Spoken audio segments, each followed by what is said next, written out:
আসসালামু আলাইকুম রহমতুল্লাহি ওবারাকাতুহু। সুপ্রিয় মা বোনগণ, আরাফার ৩-৪টি আমল কখনো ছাড়বেন না, কারণ এই ৪টি আমল অত্যন্ত ফজিলতপূর্ণ।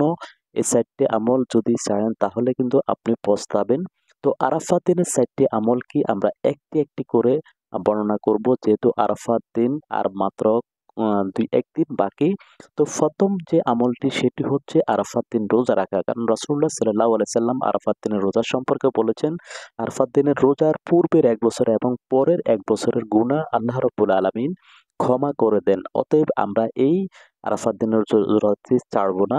তো আরাফাত দিনের রোজা ৮ জিলহজ অথবা ৯ জিলহজ আপনারা রাখতে পারেন, অথবা ২টি রাখতে পারেন।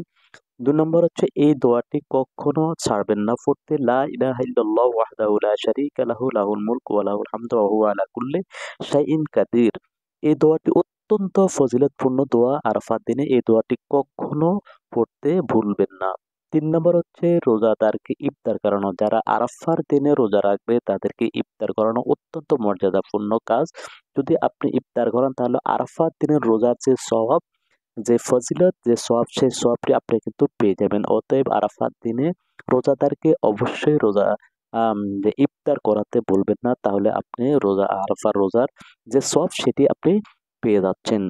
৪ নম্বর হচ্ছে বেশি বেশি করে আরাফাত দিনে দোয়া করা এবং ক্ষমা প্রার্থনা করা। রাসূলুল্লাহ সাল্লাল্লাহু আলাইহি সাল্লাম বলেছেন, আফসালুদ দোয়ায়ে দোয়াউ ইয়াউম আরাফা। আরাফাত দিনের দোয়া হচ্ছে উত্তম দোয়া এবং ফজিলতপূর্ণ দোয়া। অতএব আল্লাহ রাব্বুল আলামিন আমাদেরকে আমল করার তৌফিক দান করুন। আসসালামু আলাইকুম রাহমাতুল্লাহ।